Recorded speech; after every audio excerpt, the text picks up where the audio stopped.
So this is my first book. The first question would be, why would you write a book? I think the best reason to write a book is that there is a book you would really like to read and no one has written it yet. And that seems like a good way, responsible way to become a writer. So my question was, can I write a book that explains magic to skeptics using only the tools that they accept? Generally science, philosophy, psychology, anthropology, and history. And hopefully I've achieved that. Several people have read it and are suggesting that I have achieved it. So, cool. If you're a skeptic and you want to know why most of humans in human history have engaged with magic, why your ancestors talked to spirits, what the similarity between a lawyer and a shaman is, then my book is for you.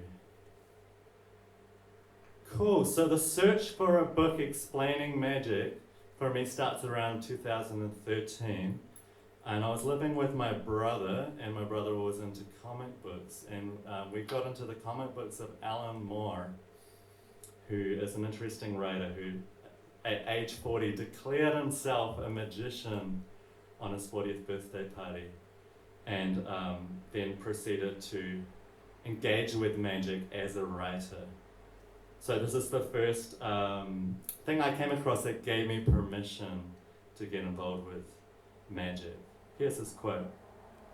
"There is some confusion as to what magic actually is. I think this can be cleared up if you just look at the earliest descriptions of magic. Magic in its earliest form is often referred to as the art. I believe this is completely literal. I believe that magic is art, and that art, whether it be writing, music, sculpture, or any other form, is literally magic. Art is, like magic, the science of manipulating symbols, words, or images to achieve changes in consciousness. The very language about magic seems to be talking as much about writing or art as it is about supernatural events. A grimoire, for example, the Book of Spells, is simply a fancy way of saying grammar. Indeed, to cast a spell is simply to spell, to manipulate words to change people's consciousness. And I believe that this is why an artist or a writer is the closest thing in the contemporary world that you are likely to see to a shaman." So I thought this would make a great blurb for a book. But where was the book?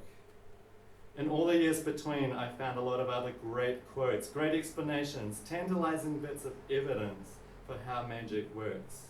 But never a book explaining magic to people who have grown up with a materialist, Western, skeptical education.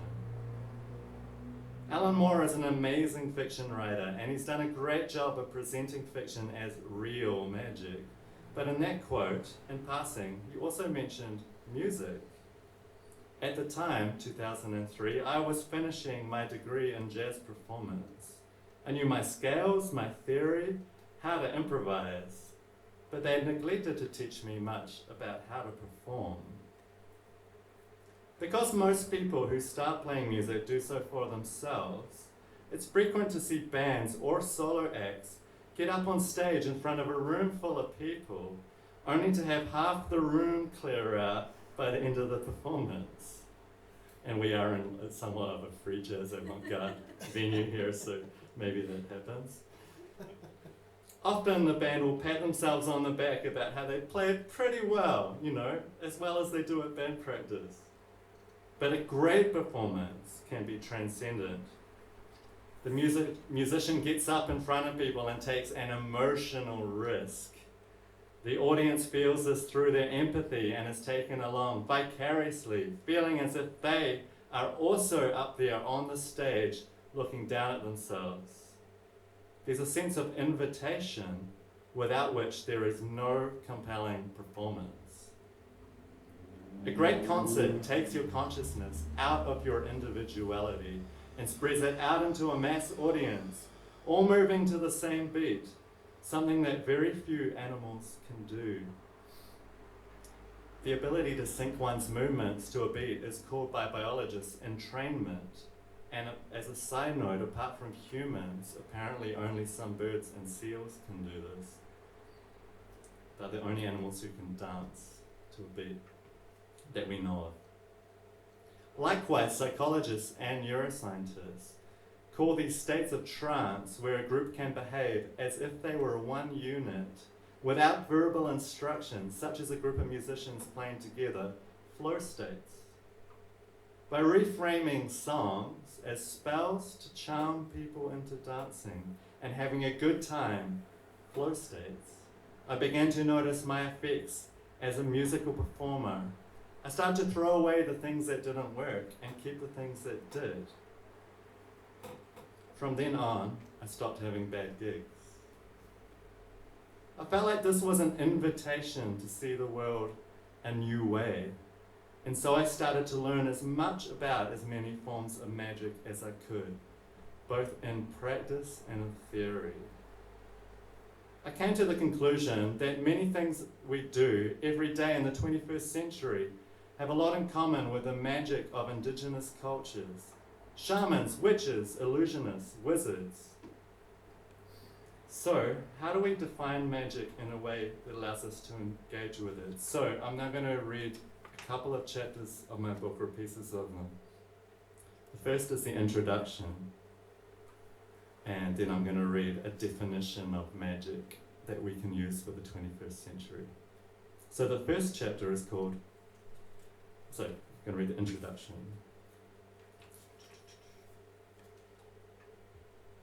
For those of us raised in the modern Western world, the term magical thinking can raise eyebrows.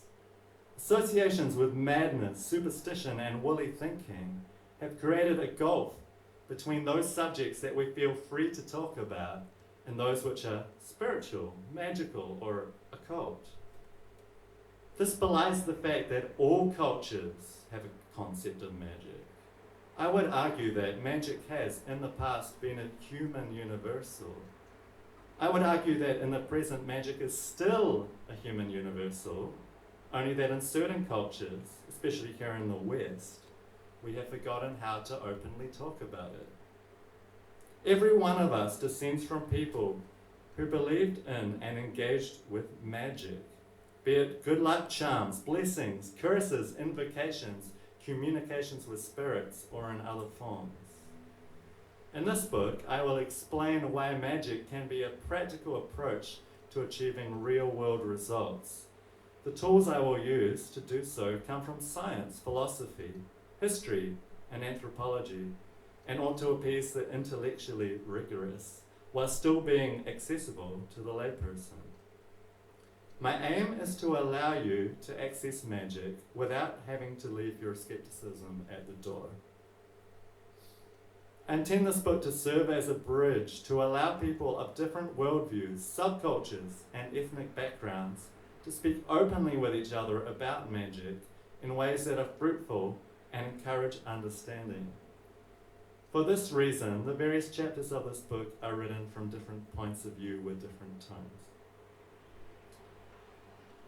This book should also serve as an entry point for those who have never had any direct experience with magic or a proper understanding of it, to cross into an intellectual territory where they can begin to try magic out for themselves. It is for the skeptic who wishes to understand why people do magic and why they engage in varieties of magical thinking. It is also for the already practicing magicians, spiritualists, diviners, witches, and wizards who wish to be able to explain what they do to their non-magical friends and family without being written off or easily dismissed. It is time for magic to escape the boundary of the New Age section of the bookstore or the little witch shop on the corner and take its rightful place as a serious and mainstream subject of conversation and inquiry. Arguably, the last time that magic underwent a serious update in terms of explanations was with the chaos magicians of the late 1970s and 1980s, who aimed to simplify occult practice keeping only that which produces real-world results. This was a very important but small movement compared with the great spiritual uprising of the 19th century, which produced the world-famous magicians such as Helena Blavatsky, Dion Fortune, Aleister Crowley, Rudolf Steiner, and societies such as the Golden Dawn, Theosophy, Thelema, and Gerald Gardner's Wicca, to name a few. Now that we are in the 21st century, we find our whole world culture is changing direction in what will undoubtedly be seen in the future as the beginning of a new age. The 19th and 20th century dreams of a utopian future based on technological progress have waned, and a new shift in values towards a sustainable future are replacing it. Behind this is the concept of the information age. Unbridled access to science, online courses, online videos, lectures, and a great uncovering of the past due to the digitization of old books has, amongst other things, brought about a new 21st century spiritual and magical uprising, the likes of which we haven't seen since the mid-1800s. And as a side note, the mid-1800s is where we started to talk about scientists in the first place. The very word scientist was coined in 1833, so it really is a pivotal time. Because of all these factors, we are due a new reframing of magic, one that will be more useful to us in our current age. That is the final purpose of this book, an introduction to a new approach to magic that will better serve us in the 21st century, and which will not only allow us better communication between the aforementioned groups, but also with our own cultural past and the stories of our ancestors. Cool, there is the reason I wrote a book about magic. Cool, so the question is, what even is magic? Cool, chapter 3, a definition of magic for our times. The word magic means different things to different people. To many, it's commonly used as a slur. Magic, the futile belief in impossible things. This definition serves as little more than a roadblock preventing further thought or discussion, and is only useful to signify which team one is on. There is another common definition for magic that splits the world unhelpfully into believers and non-believers. Magic, the use of paranormal forces to create change in the physical world. This is the type of magic that one sees depicted in fantasy novels and films. The fireball that flies forth from the mage's hand to assault some evil monster. As the term paranormal creates many issues, I will be avoiding it. It's hard enough for us to define normal, let alone paranormal. For the purposes of this book, I will be evaluating magic based on its pragmatic use. Therefore, neither of the previous definitions will do. Instead, I have a definition I have adapted from the occultist Dion Fortune, who wrote, "Magic, with a K, is the art of causing changes in consciousness in conformity with the will." I like this definition, except for the spelling of the word magic, with a K. While this was a once popular alternative spelling in older forms of English, spelling magic with a K is now usually used as an attempt to differentiate occult magic from stage magic. This differentiation was recommended by the infamous magician Aleister Crowley, who was trying to update a conception of magic for his contemporary audience. For my purposes, I require no such distinction between stage magic and occult magic. The term occult means hidden, and occult societies usually revel in secret knowledge that is hidden from the uninitiated. In the past, perhaps they hid to avoid persecution from a highly religious society, but I feel for the most part, that this danger has passed. In the 21st century, we live in an age of information, after all, and entire libraries of occult books that were once hidden from the public view are now searchable to read or download from the internet. I'm not interested in keeping knowledge hidden away, so the K has to go. I also wish to directly compare traditional magic, stage magic, social magic, occult magic, and other magical forms, and can consider them as parts of one interrelated subject. For these reasons, and more to come, the definition of magic used here in this book will be the manipulation of perception in accordance with the will.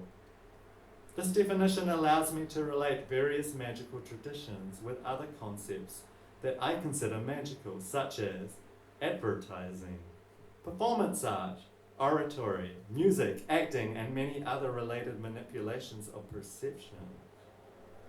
If by this stage one is still squeamish with the word magic, then feel free to cross out every instance of the word that appears in this book and replace it with one's own word, as long as the definition remains the same. Concepts must matter more than the words we use to label them, otherwise we can become mired by semantics. I am reclaiming the term magical thinking. The pejorative use of this term throws the baby out with the bathwater. By magical thinking, I wish to address unconventional and altered states of perception and how they might cause real change in the world. Even false ideas can sometimes have useful consequences. The clear issue with magical thinking is that anything goes. Where does one draw the line between what is real and what is mere wishful thinking? Every one of us with integrity should be willing to admit that sometimes we are fooled. Not all models of reality are correct. Not all ideologies deliver on their promises. Some people make an art out of fooling themselves and develop an extraordinary level of denial. Others are prone, due to disorders or special abilities of the mind, brain, or body, to experience things that other people can't. The famous neuroscientist Oliver Sacks describes some fascinating instances of this amongst his brain-damaged patients in the book, The Man Who Mistook His Wife for a Hat. For not only did Dr. P increasingly fail to see faces, but he saw faces where there were no faces to see. Genially, Magoo-like, when in the street, he might pat the heads of water hydrants and parking meters, taking them to be the heads of children. He would amiably address carved knobs on furniture and be astounded when they did not reply. Cool, so what do I mean by pragmatism or pragmatic? I believe the philosophy of pragmatism, as put forth by the American philosopher William James, who was around in the late 19th century, can help us to anchor magical thinking in reality and restore magic to a useful concept. Pragmatism is an approach to philosophy which holds that the truth or meaning of a statement is to be measured by its practical consequences. And that's Bruce Kirklick's, a quote from Bruce Kirklick, who wrote the introduction to William James's book, Pragmatism, which is the defining philosophical text. If a method delivers discernible results, then we can consider it useful and add it to our bag of tricks.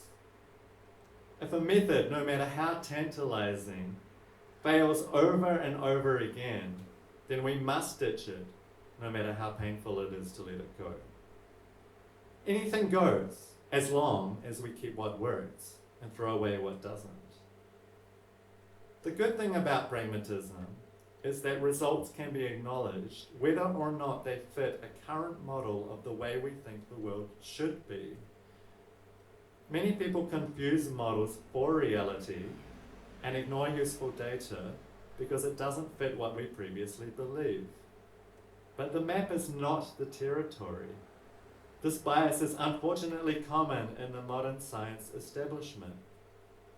And if you want to read further about that, if you want to have your ideas about science as a construct shattered, read a book called Against Method by Paul Feyerabend, written in the 1970s. I won't go into it here, but it's quite the firebrand. What's real? Things that work. What isn't? Things that don't work. It's beautifully simple. This is the pragmatic worldview. When one is able to let go of one's preconceptions and instead embrace pragmatism, the world starts to look like a series of opportunities to be attempted and pitfalls to be avoided. I like to call this approach luck as an attitude. It's a much more self-empowering option than fate. Cool, so what is the difference then between scientific thinking and pragmatic magical thinking? Now here a few of you protest. Ari, why would you use the word magic at all? The entire world is scientifically explainable. Even if we don't have the knowledge right now, one day progress will lead us to the answer. After all, didn't Arthur C. Clarke say that any sufficiently advanced technology is indistinguishable from magic? Well, that's fair enough up to a point. But no matter how much you esteem science, and despite its beauty and its usefulness, you must understand that it has some clear limitations. Hard science is concerned with achieving the most concrete and most objective answers available. It's utilitarian. As much as is possible, subjective, emotional, and aesthetic responses must be removed from scientific data. On the other hand, magic is almost entirely concerned with the subjective, especially those subjective experiences that can be recreated over and over in another person or shared by many people at the same time. I like to call this communicative space between minds intersubjectivity, and it's what we're doing now. When you're talking to someone or having conversation with them, where's your consciousness at? It's not in your own head.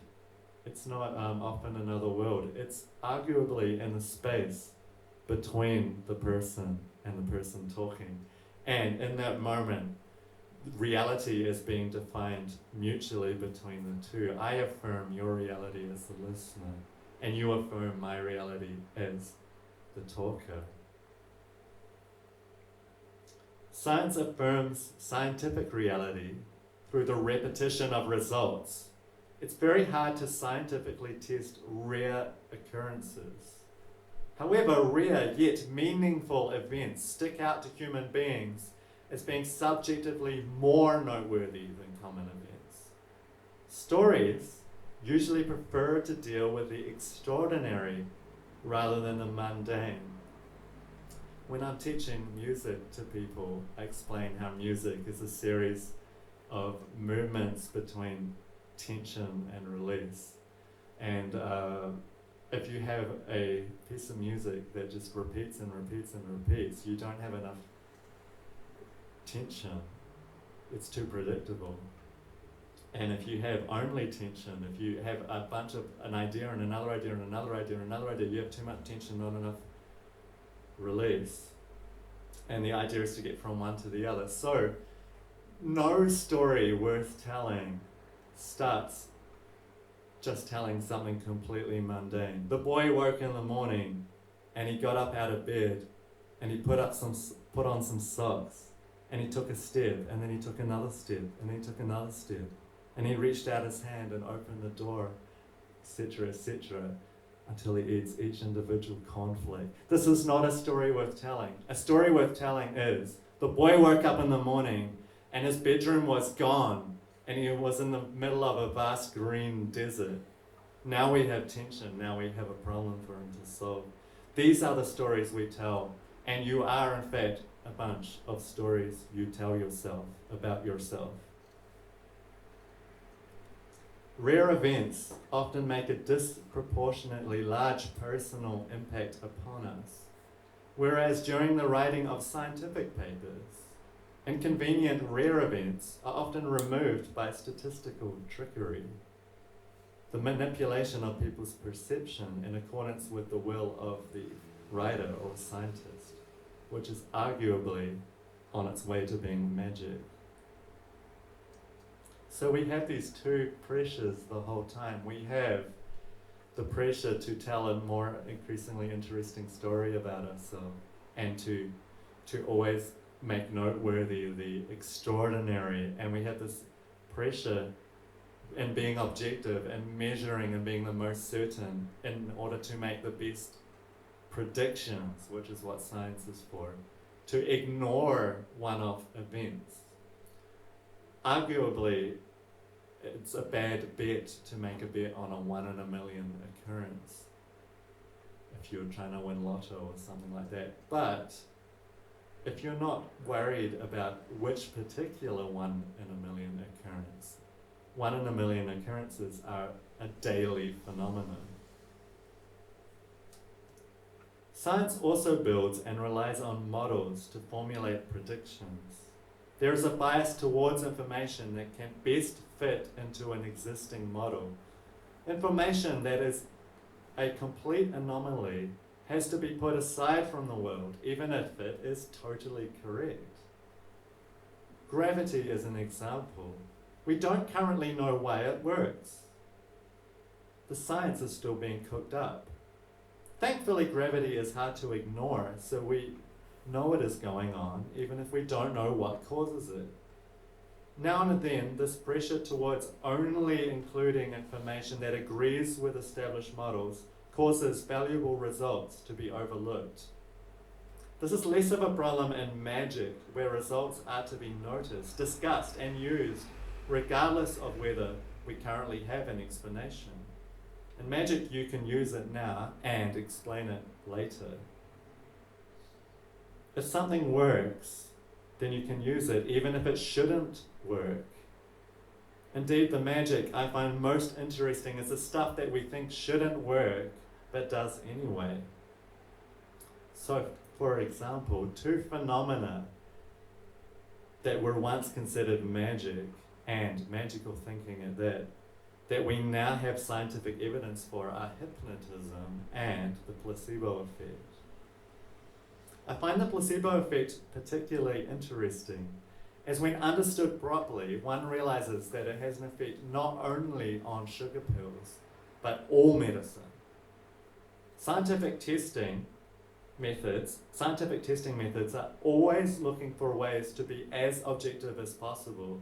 The placebo effect, however, acts on a patient's subjective experiences through suggestion. Because of this, it can be very difficult to separate the magical placebo effect on a patient from the chemical and physical effects of a drug or treatment. People often think that patients must be lied to in order for placebo effects to be a factor, but studies now show that the placebo effect still works in some scientific tests, even when the patient knows they are getting a sham drug. If you are interested in this, look up the talks of Dr. Ted J. Kupchuk. And if you need the link of that, it's in my book. He's one of the world's leading experts on placebo. Though scientists may wish for a convenient neutral baseline from which to conduct their experiments, placebos are always altering that baseline. Placebo is an unremovable factor in all medicine. Studies show that the very clothes and manner of the doctor, the color of the pill, the name given to the drug can all measurably affect the healing of a patient. These results perfectly fit my definition of magic.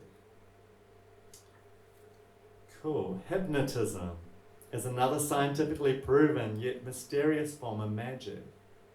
Once considered the height of pseudoscientific delusional thinking, or maligned as parapsychology, hypnotism, or the power of suggestion through trance, has been shown over and over to produce powerful psychological and physiological results. especially in its application in altering or retrieving memories, and its effectiveness as pain relief, including during surgeries where a patient cannot use anesthetics. An example of that is some kinds of brain surgery. If you're messing around, we don't understand the brain very well, so if you're messing around with the brain, you've got to be sure you don't erase a part of the human being.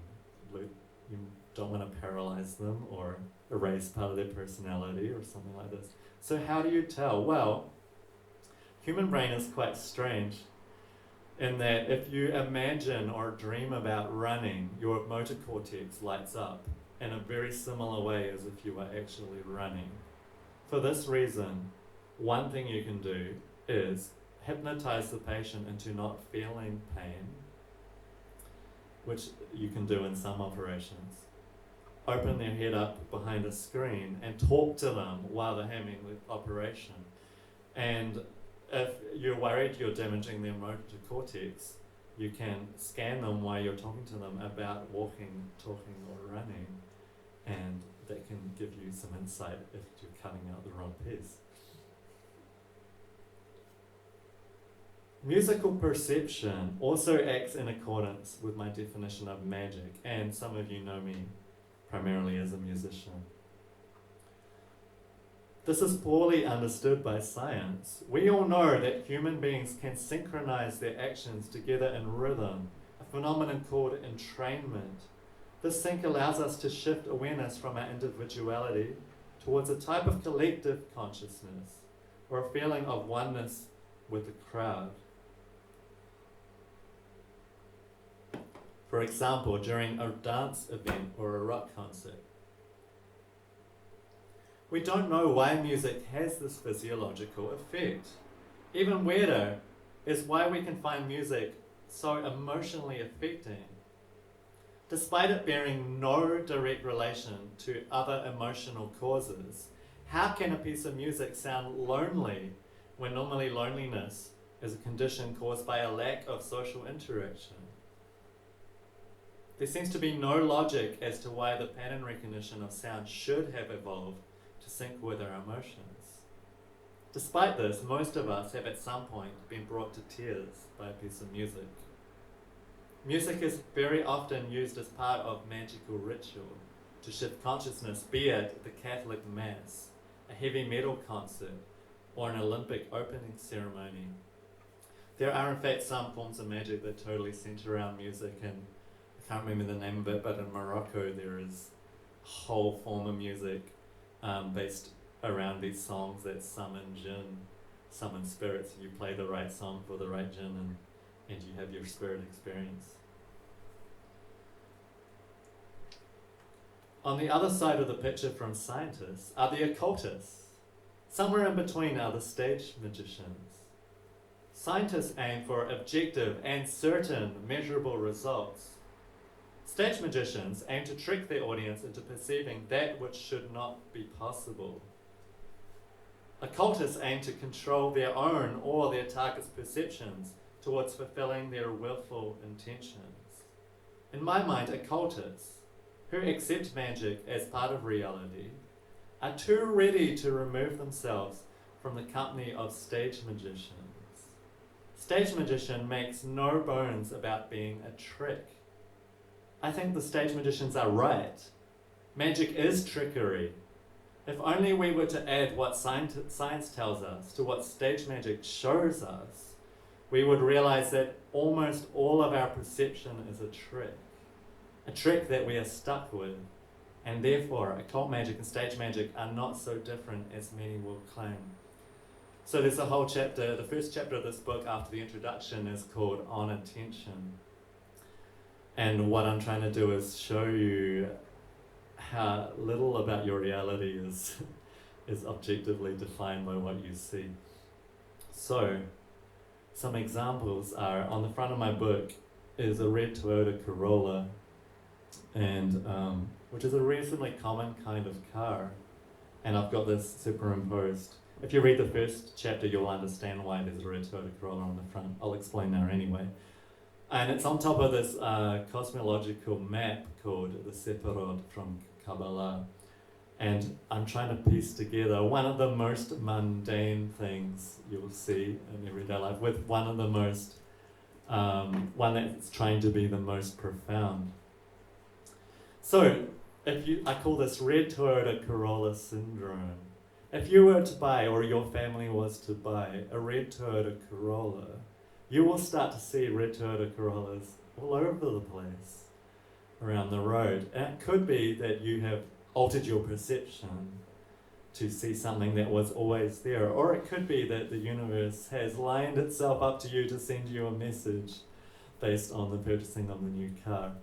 I argue thinking one way or another depends on what you're trying to get done. So other examples of things about our ordinary perception that behave like magic tricks. We see only a narrow band in the entire electromagnetic spectrum as visible light. So radio waves, for instance, are of the same phenomena as light, but radio waves is beyond the visual spectrum. So in the visual spectrum, it's divided up, as you see when you split light with a prism or look at a rainbow, into bands of frequencies. And generally speaking, a band of frequencies will represent a colour. And where these are is totally arbitrary to the human organism and even varies amongst people. Where there are both colourblind people who see fewer colours than others, and there are tetrachromatic people who have an extra organ in their eye that allows them to see millions of more shades of colours than other people, and shades and colours they can't even explain to other people. So an example of even ordinary human perception, the colour yellow is two different scientific phenomena, and we see them both as yellow and we cannot tell the difference.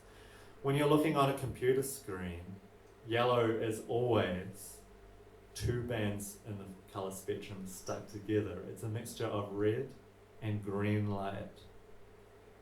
There's another form of yellow which is a yellow band in the colour spectrum, and it is impossible for us to tell the difference from one to the other. So if you're looking on a computer screen, you're always seeing the fake yellow, the one that doesn't define a single phenomenon.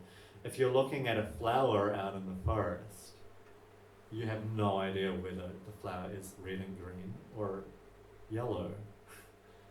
It gets worse. The colour magenta does not represent any single phenomena at all. It's always a mixture of blue and red light.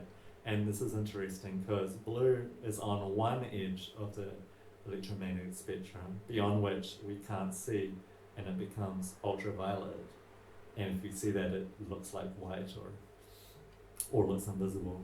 On the other end is infrared, and so red is the last colour we can see. Red representing low frequency, blue representing high frequency. Magenta is those two opposite phenomena stuck together in a way that all human beings seem to see as a single phenomenon. So this is just one of the numerous examples which science shows us how our perception is a trick. So are the stage magicians wrong? Is something not interesting if it's a trick? Or are we always being tricked? And should we engage with the best tricks? Cool. Are there any questions before I go on? Are we good? Cool. The next chapter I'm going to read from is about everyday magic, things in our everyday mundane experience that I think should be classed as magic.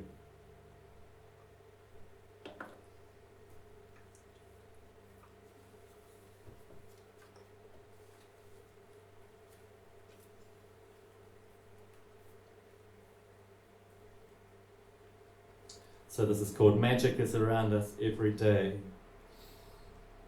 Contrary to those who would suggest that magic belongs in the past, I would argue that the technology and ideology of the contemporary world has thrust us into the most magical age we have yet seen. We live in a world full of charms. Our attention is constantly funneled and manipulated by those magicians who call themselves advertisers, artists, musicians, political campaign managers, PR people, publicists, to name but a few. If magic is the ability to shift or manipulate the perception in accordance with the will, then aren't the advertisers who are trying to peddle you things that you don't need magicians? Aren't advertising logos just spells in the form of symbols that engage our intention and manipulate our desire? I used to think I was too smart for that. I had my impulses under control. My will was my own. Here's how I discovered I was wrong. The charm magic of advertising. One day I was driving down a road in the city where I live, Christchurch, New Zealand. I wasn't paying much attention to anything other than the road, and for once my mind was fairly quiet. Suddenly a strange thought came into my head. You want a can of Coca-Cola. Possibly we have all felt that impulse, only the thing was that I don't drink Coke. I hadn't bought a Coke in over a decade. What was going on? This impulse felt like a deep, familiar habit, but I had never been in the habit of craving Coca-Cola. How had this foreign desire infiltrated into my mind under the guise of one of my own thoughts? The cognitive dissonance caused by this desire came to a sudden reprieve when I passed a Coca-Cola sign on a dairy. If anyone is American who ends up watching this video, that means convenience store. I knew the road well enough to realize that I had passed at least 2 or 3 other dairies in the last 2 or 3 minutes. Because I was off guard, the magical Coca-Cola sign had infiltrated its way into my subconscious and remanifested itself as pure desire. I was stunned at this realization. I had heard about subliminal advertising, but this was the first time I had knowingly felt its effect. Another time around 2009, I was at home and had begun to watch a movie on TV. In the book I tell you what it is. I'm going to tell you what it is after I tell you the story. Watching the movie on TV. Television advertisements in New Zealand at the time were placed so that you were able to watch only about 20 minutes of the film undisturbed. After that, the ad breaks would increase in frequency as you became more invested in the film. By the last quarter, there was almost as much ad time as film runtime. I got roughly halfway through the movie, and then a very similar, strange, detached desire came upon me. It's the ads now. If you hopped in the car, you would probably make it to the dairy and be able to buy a chocolate bar.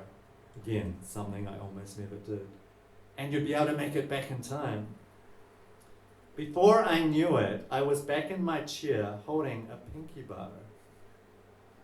Not my favorite type of chocolate by a long shot. How the fuck did that happen, I thought. Pretty soon it was ad time again, and an advert for pinky bars came on. And the movie was Charlie and the Chocolate Factory, the Tim Burton version. A movie themed around chocolate. I had been charmed. I swore off TV after that. I'd always been annoyed by ads, but now I also started to fear them. I'd come to the realization that they are a type of magic spell. After I stopped watching TV, I began to feel better, more in control, less pressured. My willpower felt stronger, and I was out of the range of the TV advertisers. Having read about witchcraft, charms, and curses from a young age, I started to see many aspects of our culture as having something in common with magic. As previously discussed, one of the primary ways a curse works is by using someone's mind against them. So, some people get stuck on the concept, is magic psychology? the thing is while perhaps magic is not entirely psychology, perhaps psychology will not explain magic away. All magic has some psychology in it, and therefore it is a great place to start. You kind of have to get, if you really want to get an idea of what's happening fundamentally, it's good to get the psychology out of the way. Like I said earlier, all magic involves some trickery. As previously discussed, one of the primary ways a curse works is by using someone's mind against them. The worst ads do this too. They play on our subconscious fears or desires. Later on, I took a sales service role at a bank. I was told to use a particular curse to sell insurance to bank customers, something called creating doubt. If the customer said they were not interested in having insurance, we were told to say things like, but what if your house burned down? Would you have enough to get started again? Or, if you were to have an accident, lose your job, would your family have enough to get by? I was being asked to make the customer afraid in order to part them with their money for the benefit of the bank. I'm not adverse to insurance, but I found the proposal of using fear as a lever of manipulation as very distasteful. I didn't stay at that job for much longer. Cool. So I go on to a discussion in my book which relies on some diagrams, so we'll talk about a different way, of sigils. Sigils are magical signs used for particular spells. And there is arguably zero difference between sigils. Welcome, have a seat. Between sigils, such as the famous pentagram and various other magical signs, and advertising logos.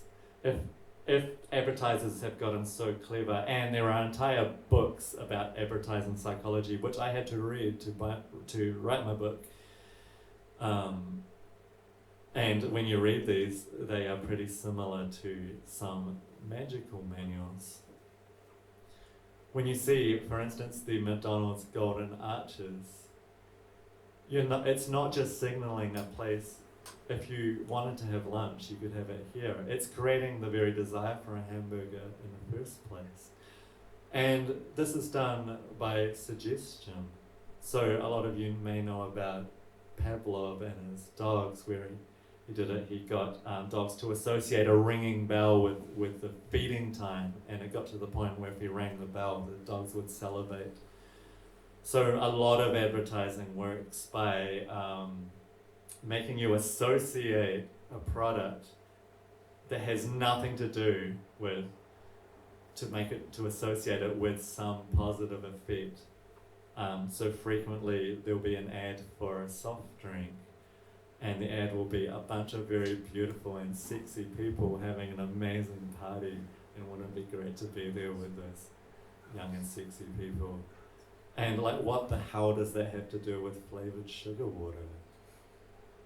But as far as your psychology goes, it doesn't care. You start to associate the memory trigger of one with the other, and you see the Fanta sign, and immediately you feel titillated, like you did when you watched Sexy People. But by this time you don't know why. You just go, oh, I feel kind of titillated. It's like, I guess I need the sugar water. Advertisers know that the best way to get this across is to appeal directly to your intuition, and most of the things you do in the world, let's face it, we do subconsciously. We walk subconsciously. Right now I'm aware of the words coming out of my face at the same time as I am saying them. So this idea that consciousness comes first is secondary. It's not the way things work, and therefore you can manipulate someone's behavior as long as you disguise your idea as one of their own ideas. Cool. So, another little bit I was going to read is about skepticism in the face of magic. Cool, but before I start, are there any questions so far? Happy for me to continue? Okay. This chapter is chapter 5, and it's called The Pragmatist Approach to Skepticism. In my attempts to be a good skeptic, I've noticed a trend. Many people proudly identify as skeptics, but most of these people only ever engage skeptical methods in order to debunk other people's claims. I find this to be lopsided, a bias to always uphold the status quo. Somewhat ironically, these same people also remark on the wrong-headed status quo ideas of the past. What's more, they frequently hero worship those historical intellectuals who were brave enough to say something different, which we now hold to be true. If one is truly interested in the truth of a claim, then one should be able to entertain the idea of the claim and that it could be true before challenging it. Despite the skeptics' appeal to rationality, frequently their initial aversion to a claim is emotional. Rationality is then employed only after their minds have already been made up to try and affirm these suspicions. The studies of the famous neuroscientist Antonio Damasio have shown that people who have a type of brain damage that leaves them unable to process emotions are also left unable to form any quick decisions at all. Such people can only rationalize. Ask such a subject if they would like milk in their coffee, and they could be left there for a long time, and I've heard this is 20 minutes or longer in some cases. They could be left for a long time trying to determine the pros and the cons of either option. Oh, milk is a little fattening, but coffee's a bit bitter and milk takes the edge off. And they kind of have to write a list in their heads. If we only had rationality with which to make decisions, then almost nothing would get done. It is unlikely that most animals rationalize to the extent of a human being, yet animals can achieve the most amazing feats of problem solving and achievement. Consider, for instance, the complexity of a beaver dam or a termite mound, or the intelligence of crows. If you don't believe me, watch a documentary called A Murder of Crows, which came out in 2010. Crows are very strange creatures. They outsmart apes on a lot of rational tests and problem-solving tests. And the strange thing about this is, previous to the studies of crows, we thought that intelligence correlated directly to brain size. But crows have these tiny little bird brains, which, while large for a bird of their size, is nothing like the size of an ape or a human being, and yet they are in some cases quicker to problem solve than an ape. Cool, so one of the strangest displays of problem solving I've come across, and I think this really portrays how the universe does not require rationality to get things done, is the Japanese experiments where they got slime molds to solve mazes. Does anyone know what a slime mold is or not know what a slime mold is? Okay, it's one of the strangest creatures in existence. It's so strange we don't have a category for what kind of creature it is. We call it a protist. Protist is just a container categories for things that we don't know what the hell they are and don't fit into other categories. Slime mold is basically a living puddle, and it basically squidges along the ground, digesting things that it wants to eat. The weird thing about slime molds is a lot of slime molds can undergo an entire life cycle as a single microorganism, like an amoeba sort of a thing. And in that case, they reproduce by splitting in half. But when conditions change, generally when they don't have enough moisture, they all combine together into, like Voltron, into a large puddle creature. And then they behave as if the entire puddle is the individual. And in that state, they have a life cycle where they dry out eventually and grow spores like mushrooms and release spores into the air. So they've got two radically different ways to reproduce onto completely different levels. So this thing is a bunch of blobs stuck together into a larger blob, and so it has no central nervous system or organ or like perceivable organs beyond microorganelles.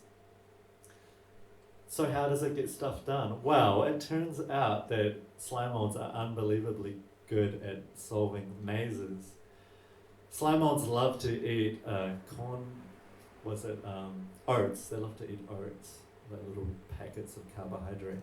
So if you make a maze and you put the slime mold in the middle, a labyrinth, and you put bits of oats at an exit, the slime mold solves the maze incredibly efficiently in the most simple way possible. It spreads out tendrils in every direction. And when it finds the food source, it strengthens that tendril like a superhighway, and it kills off the ones that are wasting energy and didn't find it. It's so incredibly simple. And when you look at the maze solving abilities, the actual outcome, the slime molds are solve mazes more efficiently than a rational process would, by basically an algorithm alone. What's more, the Japanese scientists created a map of Japan where they put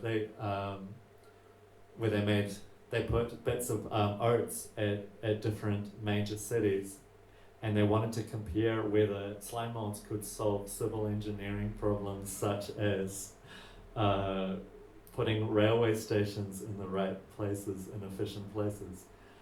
The slime molds created a railway system as efficient as the best civil engineers were able to produce. And this thing, it's really hard to pin down if it's what it is. It's a puddle without a brain.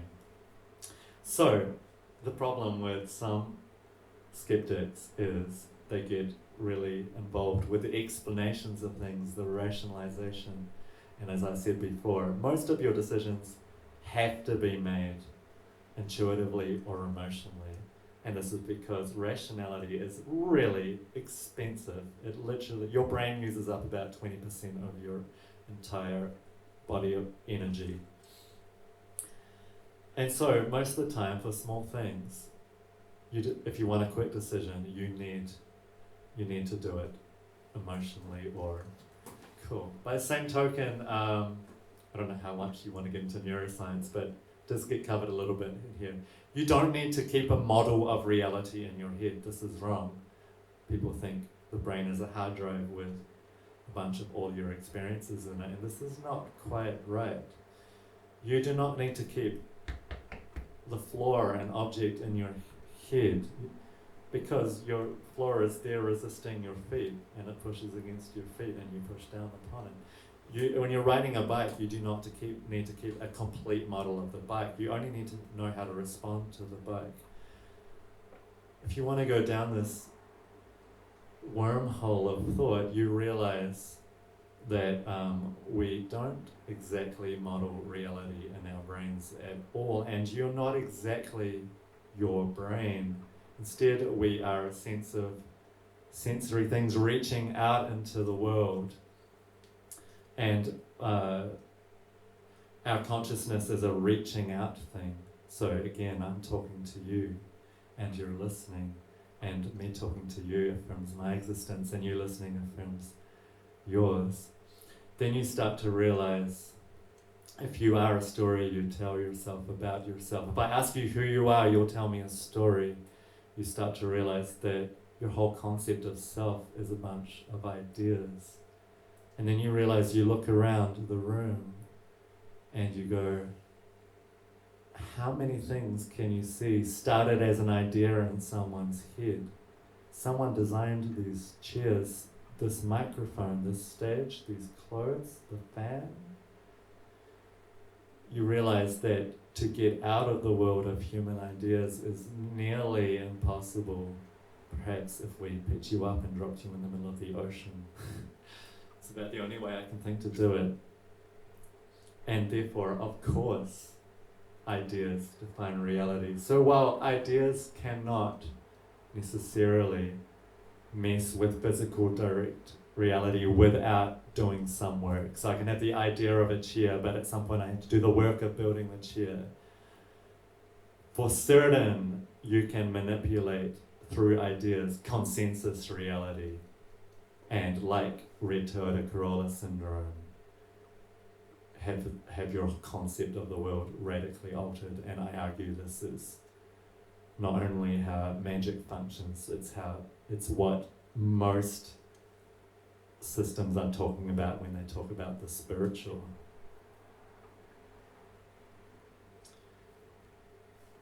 When a skeptic engages with magic, they should not initially expect to find a rational explanation. A magician might not be concerned with being rational at all, as long as they can achieve what they desire. Instead, the first thing a skeptic should look for is the effect of the magic. If this effect is repeatable, as good magic ought to be, then a rational explanation can be sought after the fact. A magician who produces repeatable results will oftentimes be able to do so without being able to fully explain how the magic works themselves. Too often skeptics dismiss interesting results simply because a magician can't rationalize their methods. I'd like to suggest that if the goal is really to determine what is real and what isn't, then there are a number of crucial steps to being a good skeptic. Number one, seek to understand what is being claimed. It's very important to establish how people use their words and to conduct any experiment based on what they mean, not on what you think they mean.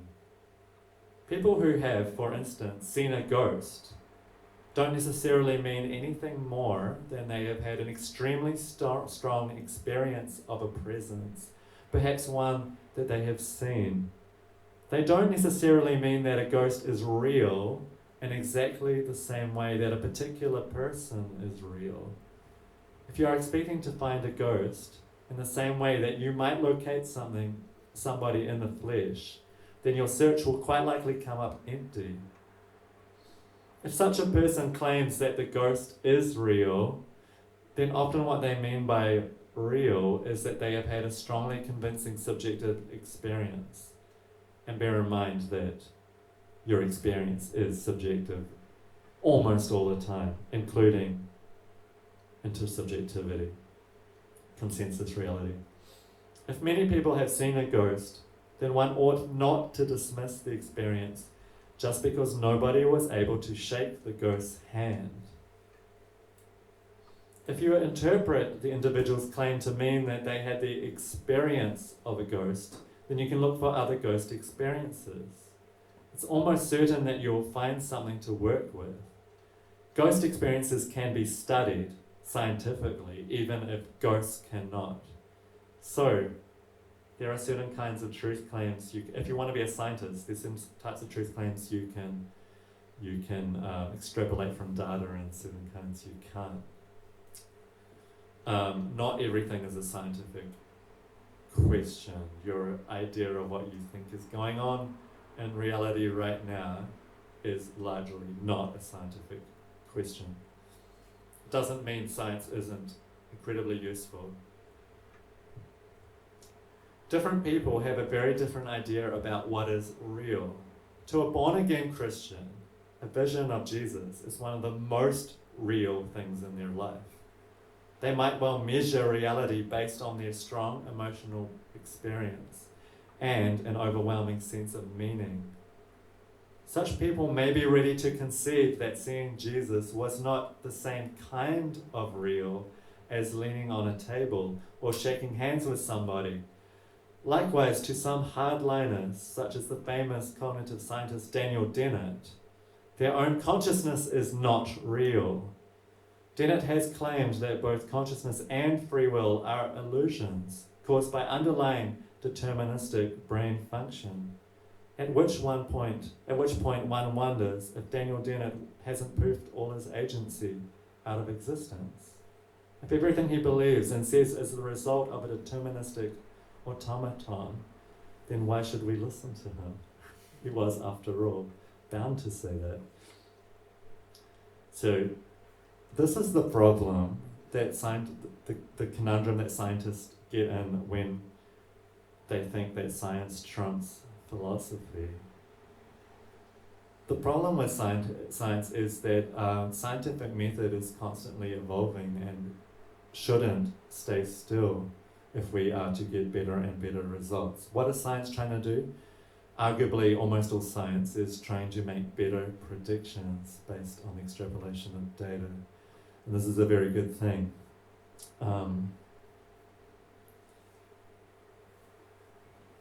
Cool. Step 2 in being a good skeptic in the face of magic. Seek to learn what the claimant is experiencing. Once you have a fair idea about what they mean, then it seems to me that the bravest and most honest thing you can do in determining the truth of a claim is to attempt to have the experience yourself. This is something that I suspect many self-identifying skeptics will hate.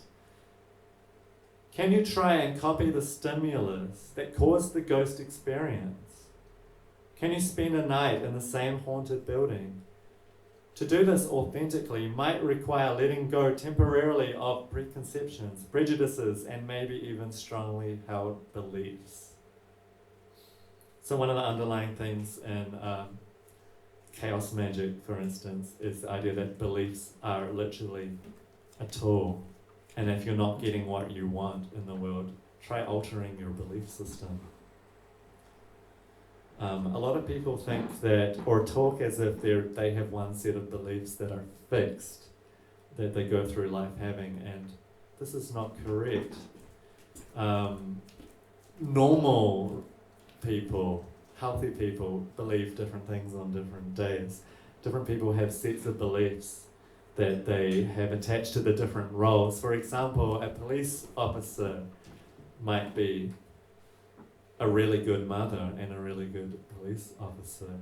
And while she's wearing the uniform, she has to behave a certain way, and while she is at home tending to her children, she has to behave a different way. And it would not make her a good mother to treat her children like criminals. And it would not make a good police officer out of her to treat the criminals like her children. And so, I'd argue the best way to understand belief systems is not to ask people in their head what they think ought to be true or what their favourite ideas about reality are. Instead, you should watch how they behave in the world. For instance, a $20 bill is worth $20 arbitrary trust tokens and is a set of faith-based beliefs. If you believe in your currency, meaning you engage and use it in the world, it has a trading value. And if you lose faith in that construct, the value goes down the gurgler. In the Weimar Republic, in between the two world wars, the highest denomination bill went from being a 50,000 mark bill within 6 months to being a 200 trillion denomination bill. And that is what a loss of faith looks like, pragmatically speaking.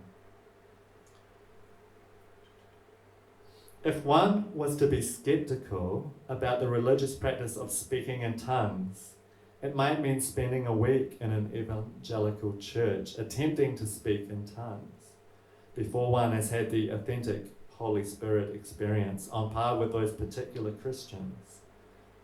The effort that one puts in counts. The skeptical testing of the experience can only happen once one knows what the experience is.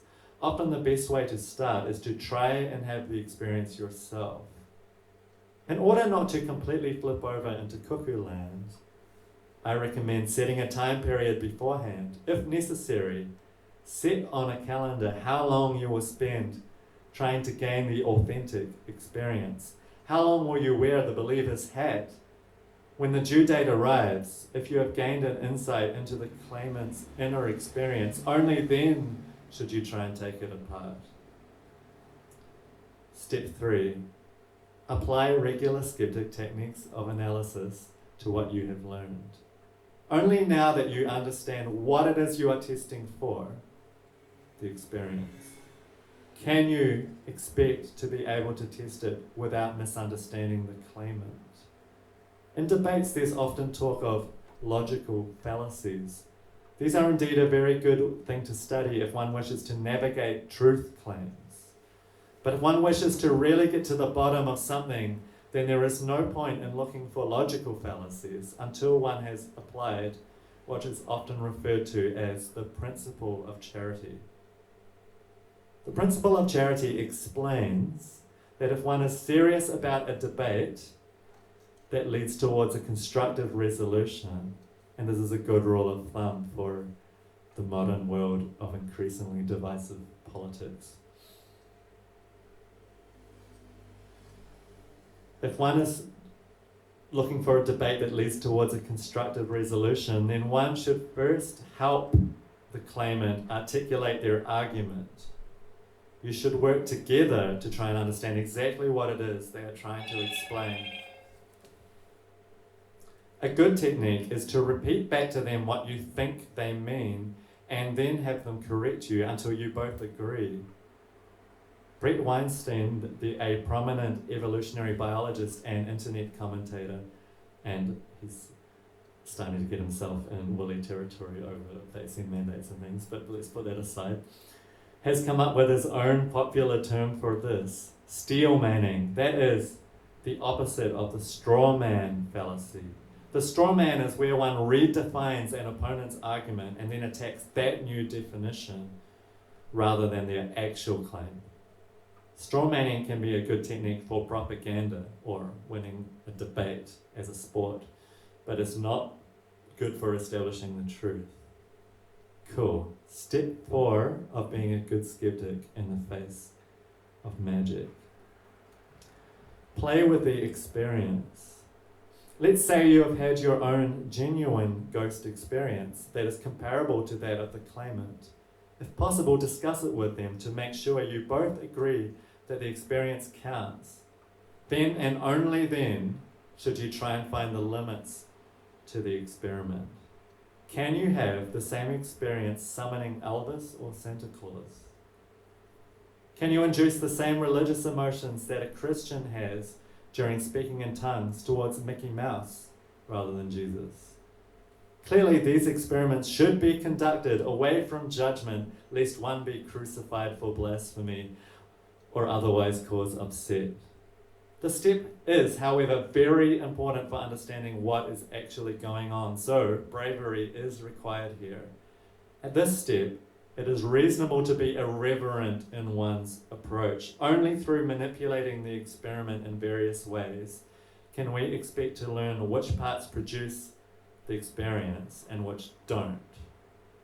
Some, after all, claim to be moved by the spirit of Elvis in the same way that Christians can be moved by the Holy Spirit or the Spirit of Jesus.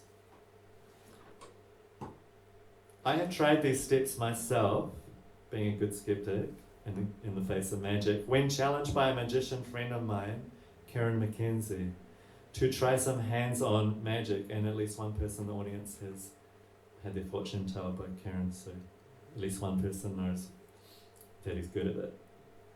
Karen is an experienced fortune teller specializing in palm reading, tarot, and I Ching.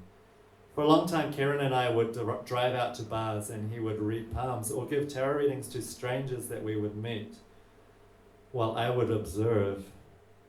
Sometimes 10 people in an evening would have their fortune read by Karen. I measured his success as a fortune teller by establishing if the person had had a genuine uncanny experience that he knew more about them than should have been possible. Was that the case? Oh yeah. Yeah, cool. And Daniel here came into this as a complete skeptic. I've had many readings from Karen myself where I tried to induce different outcomes by asking different sorts of questions and by being forthcoming or withholding information from him. He was one of the first magicians I ever met who delivered interesting results. Finally, he suggested that if I was to learn anything more about the magic of fortune telling, I should learn some fortune telling myself. I took this challenge by learning tarot divination with a popular Rider-Waite-Smith deck. I used his explanations as well as tarot literature and internet resources to write myself a tarot reading manual. I've taught a few people to read tarot from this manual too, which is not published yet. Might get published in the future, we'll see. If people want it, I'll do it. When we then discussed the manual and improved on it over time until we were both happy with it. I started reading tarot for friends, acquaintances, and strangers at parties, something which I still enjoy doing. And I most enjoy reading for skeptics, because you get the most radical results. Because it's very easy to read for a true believer, because they're truly invested in it being true. But when you can get results out of skeptics, that's where the real fun is for me. I've since exchanged readings with many other fortune tellers, some of whom are professional too, some of whom have been excellent and some of whom, as might expect, have been less than successful.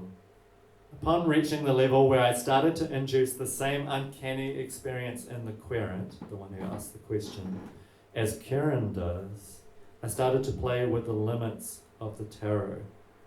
In this I discovered some interesting things about my tarot readings. Tarot, point one, tarot can function very well as a counselling technique.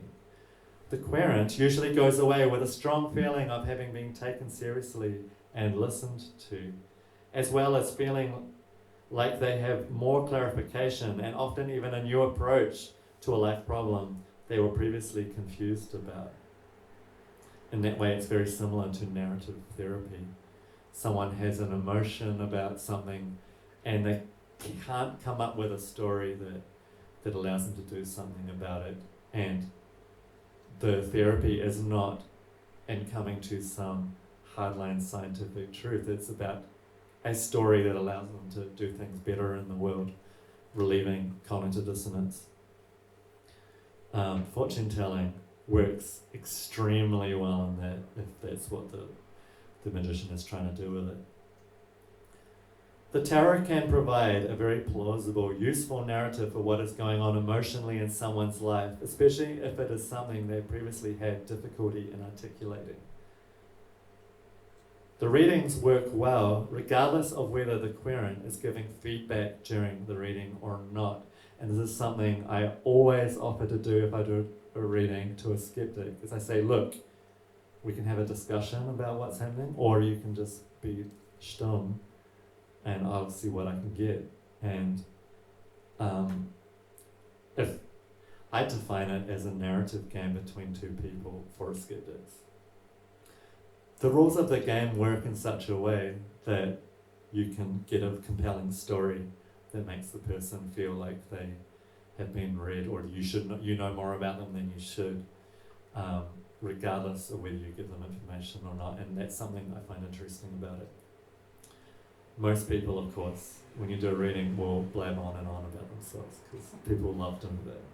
But that's what the game is for a lot of people.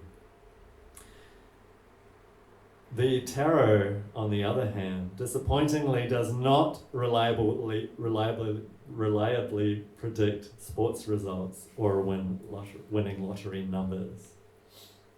So it doesn't answer certain kinds of questions. General rule for reality, but especially magic, is nothing does everything. Everything has some limitations. If you think you have a magic elixir of everything or a spell that does everything, you will be either disappointed or self-deluded at some point.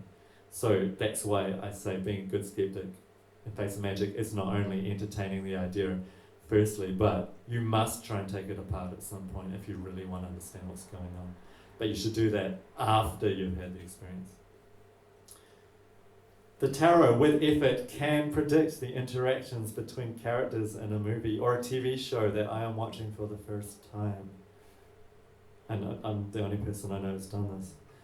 It helps one to be aware of major plot points and character motivations, and is very, very often before they are fully revealed in the show. And because tarot is about telling stories, it's great for unraveling stories. Yeah, I'll read a little bit more. One time at a party, I had been doing some readings when a friend of a friend who I didn't know very well asked, and this is my favourite tarot reading of all time, "Can I do a bullshit reading with the cards just for fun?" He was the jokester type, and I later found out a comedian. But I enjoyed his challenge because I don't mind people being irreverent with their magic.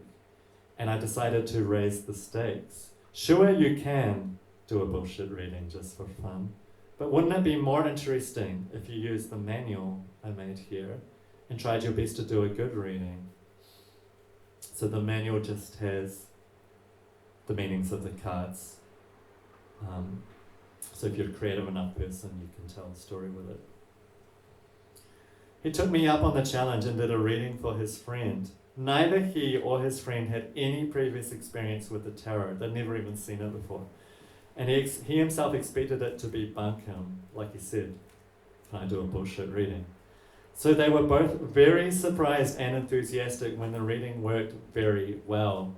Something about the rules of tarot as a game can work even when the participants don't believe in it.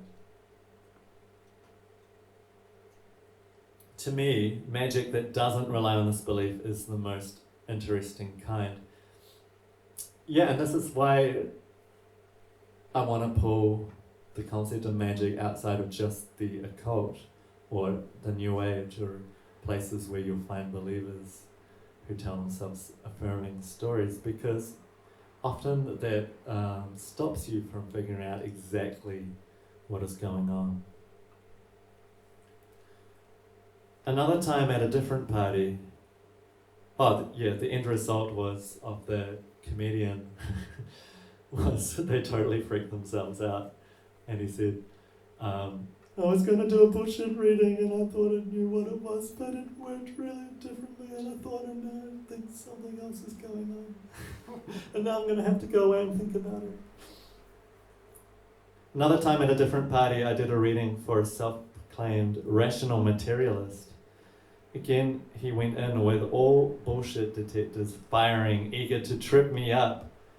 But by the end, he was literally pacing back and forth, muttering, "This shouldn't be happening, this shouldn't be happening," unable to decide if he was spooked or exhilarated. So the thing with tarot and any good divinatory system is that there are 78 cards in the standard Rider-Waite deck that most people learn from. And these cards are general enough that you can put them in any order and tell a good, compelling story, but specific enough that the story sounds a little better than if you tried to pull one out of thin air, quite a lot better. So, to skeptics, I generally frame it as a narrative game between two people, game with two players. There's something going on though, when you get really good, and this is generally the case with magic, especially the occult, when you get really good with the symbol set, become really fluent. This is similar to a jazz musician being really fluent with their modes and scales. If you're not, you're just going to go da-da-da-da-da, you're just going to go up and down the ladder in a really uniform way. But when you're really good with it, you can, through a saxophone or electric guitar, say anything you want in the moment in a key center, and it's always going to make sense because the key grounds it. It's like, gives you key centers to your story.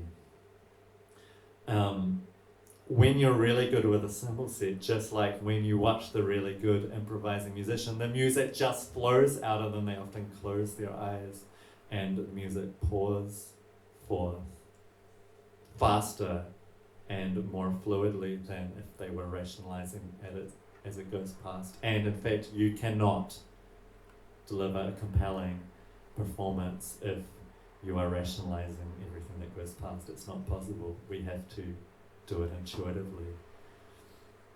When you get that good with your symbol set, like the tarot cards, the ideas come forth often, seemingly from nowhere. And Karen describes it sometimes as you're talking to the back of your own head.